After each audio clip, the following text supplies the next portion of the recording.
ఒకప్పుడు ప్రపంచ కప్ ట్రోఫీని ఎత్తి చూపించిన చేతులు ఇప్పుడు జైలు గదిలో ఆరోగ్యంపై అనుమానాల మధ్య బంధించబడ్డాయి. ఒకప్పుడు మిలియన్ల మంది అభిమానులు, కెప్టెన్ అని చెప్పుకున్న నాయకుడు ఇప్పుడు నాకు ఏదైనా జరిగితే బాధ్యులు ఎవరు అని ప్రశ్నించాల్సిన పరిస్థితి. ఇది సాధారణ అంశం కాదు. ఇదొక దేశంలో అధికార, ఆర్మీ, న్యాయ వ్యవస్థల మధ్య జరుగుతున్న నిశ్శబ్ద యుద్ధం. పాకిస్తాన్ మాజీ ప్రధాని ఇమ్రాన్ ఖాన్ ఆరోగ్యం చుట్టూ మొదలైన వివాదం ఇప్పుడు రాజకీయ తుపానుగా మారింది. ఆయన సోదరీమణులు బహిరంగ ఆరోపణలు చేస్తున్నారు. ఆర్మీ చీఫ్ అసీం మునీర్ పేరే నేరుగా ప్రస్తావనలోకి వస్తోంది. ప్రభుత్వ వైద్య బోర్డు ఒకటి చెబుతోంది, కోర్టు నివేదిక మరొకటి చెబుతోంది. ఇంతకీ నిజం ఏంటి? ఆరోగ్య నివేదికల మధ్య ఇంత వ్యత్యాసం ఎందుకు?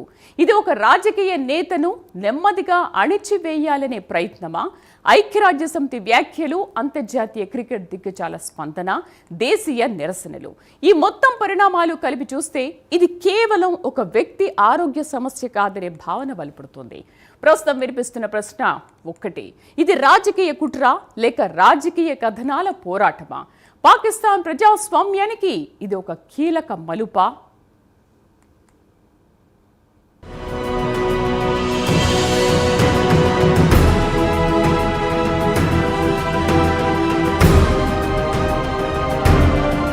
పాకిస్తాన్ రాజకీయాల్లో మరోసారి హీట్ పెరిగింది.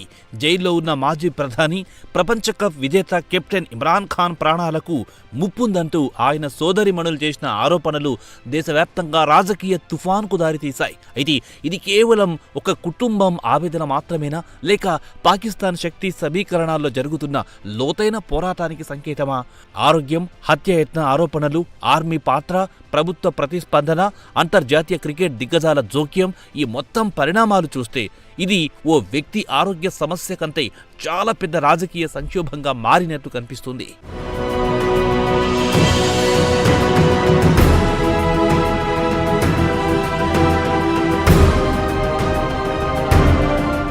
ఇమ్రాన్ ఖాన్ సోదరి మణులు ఉజ్మా ఖాన్, అలీమా ఖాన్ చేసిన ఆరోపణలు తీవ్ర రాజకీయ దుమారాన్ని రేపాయి. ఆర్మీ చీఫ్ అసీం మునీర్, పాకిస్తాన్ మంత్రి, పీసీబీ చైర్మన్ నఖ్వీ కలిసి ఇమ్రాన్ను నెమ్మదిగా అంతమొందించే కుట్ర పన్నుతున్నారని వారు ఆరోపిస్తున్నారు. ఇక అదియాలా జైల్లో ఇటీవల జరిగిన భేటీలో తనకేదైనా జరిగితే అసీం మునీరే బాధ్యుడని ఇమ్రాన్ స్వయంగా చెప్పారని ఉజ్మా చెబుతున్నారు. దీంతో ఈ వివాదం మరింత ముదిరింది. అలీఖాన్ మరింత కఠినంగా స్పందిస్తూ కుటుంబానికి కూడా బెదిరింపులు వస్తున్నాయని, ఇమ్రాన్కు లేదా తమకేదైనా జరిగితే దాని ఫలితం తీవ్రమవుతుందని హెచ్చరించారు.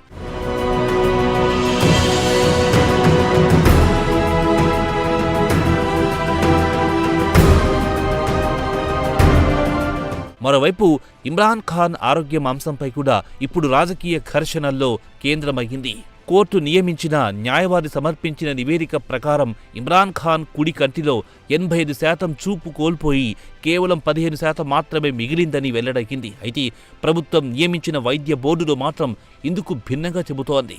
పరీక్షల అనంతరం కంటి చూపు మెరుగుపడిందని, కళ్లద్దాలు వాడితే చూపు మెరుగవుతుందని నివేదికలో పేర్కొంది. అయితే ఇక్కడే అసలు గందరగోళం మొదలవుతుంది. కుటుంబం ప్రభుత్వం నియమించిన బోర్డిచ్చిన నివేదికను పూర్తిగా తిరస్కరిస్తోంది. తమ వ్యక్తిగత వైద్యులను అనుమతించకుండా చేసిన పరీక్షలను ఎలా నమ్మగలమని వారు ప్రశ్నిస్తున్నారు.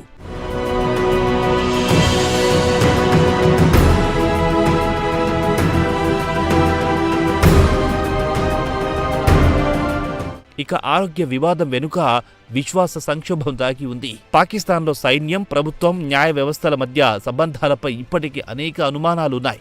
2022లో అవిశ్వాస తీర్మానం ద్వారా అధికారాన్ని కోల్పోయిన తర్వాత ఇమ్రాన్ ఖాన్ నిరంతరం సైన్యంపై ఆరోపణలు చేస్తున్నారు.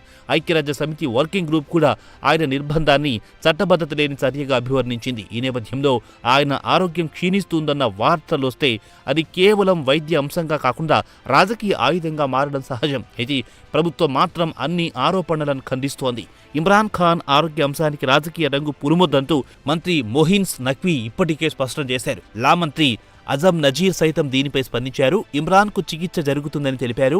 పార్లమెంటరీ వ్యవహారాల మంత్రి తారిక్ ఫజల్ కూడా ఇమ్రాన్కు జైలులో పారదర్శకంగా పరీక్షలు జరగాయని ప్రకటించారు. అయితే ఇమ్రాన్ కుటుంబం మాత్రం షిఫా ఇంటర్నేషనల్ హాస్పిటల్కు తరలించాలని, వ్యక్తిగత వైద్యులను అనుమతించాలని డిమాండ్ చేస్తోంది. ఇక ఇమ్రాన్కు ఐలియా ఇంజెక్షన్ తదుపరి డోస్ అవసరం ఉండడంతో ఆయనను ప్రత్యేక కంటి హాస్పిటల్కు తరలించే అవకాశం ఉన్నట్టు తెలుస్తోంది.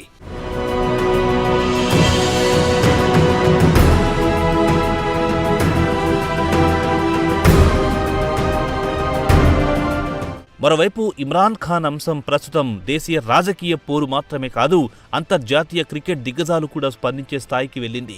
Kapil Dev, Sunil Gavaskar, Allan Border, Clive Lloyd వంటి మాజీ కెప్టెన్లు సంయుక్త లేఖపై సంతకం చేసి ఇమ్రాన్కు మానవీయ వైఖరి, తగిన వైద్యం కల్పించాలని విజ్ఞప్తి చేశారు. ఒకప్పుడు 1992లో ప్రపంచ కప్ గెలిపించిన కెప్టెన్గా ప్రపంచవ్యాప్తంగా గౌరవం పొందిన వ్యక్తి ఇప్పుడు జైల్లో ఆరోగ్య సమస్యలతో పోరాడుతున్నారు. ఈ భావోద్వేగ అంశం ప్రజాభిప్రాయాన్ని ప్రభావితం చేసే అవకాశం ఉంది. ఇక మరో కోణం చూస్తే ఇది పాకిస్తాన్లో శక్తి సమీకరణాల ప్రతిబింబం. సివిల్ ప్రభుత్వాలు, సైన్యం మధ్య సంబంధాలు ఎప్పటికప్పుడు ఉద్రిక్తంగా మారిన చరిత్ర ఉంది.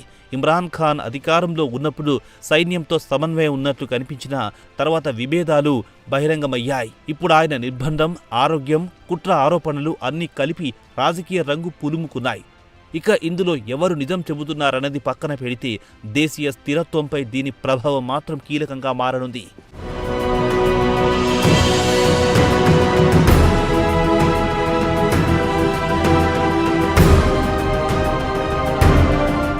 ఇక పాకిస్తాన్లో ప్రస్తుత పరిస్థితి ఓ స్టాండాఫ్గా మారింది. పీటీఐ మద్దతుదారులు నిరసనలు కొనసాగిస్తుండగా ప్రభుత్వం చట్టబద్ధ చర్యలు తీసుకుంటున్నామని చెబుతోంది. ఇమ్రాన్ కుటుంబం వ్యక్తిగత వైద్యులను అనుమతించకపోతే నమ్మకం ఎలా కలుగుతుందని ప్రశ్నిస్తుంది.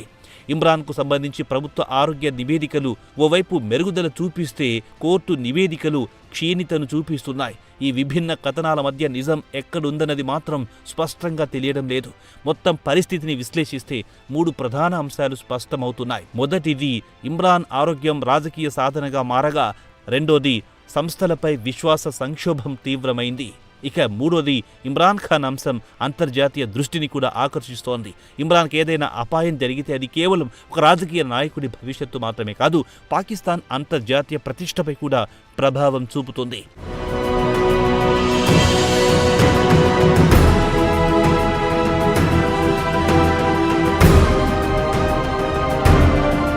మొత్తానికి పాకిస్తాన్ వ్యాప్తంగానే కాకుండా ప్రపంచవ్యాప్తంగా వినిపిస్తున్న ప్రశ్న ఒకటే, ఇది నిజంగా హత్యాయత్నం కుట్ర లేక రాజకీయ పోరాటంలో భాగంగా చేస్తున్న ఆరోపణలా? అయితే ఒక విషయం మాత్రం స్పష్టం, ఇమ్రాన్ ఖాన్ ఆరోగ్యంపై జరుగుతున్న చర్చ పాకిస్తాన్ ప్రజాస్వామ్య పరీక్షగా మారింది. ఈ సంక్షోభాన్ని పారదర్శకంగా, చట్టబద్ధంగా, మానవీయ దృక్పథంతో పరిష్కరించకపోతే అది మరింత రాజకీయ ప్రకంపనలకు దారితీసే అవకాశం ఉంది.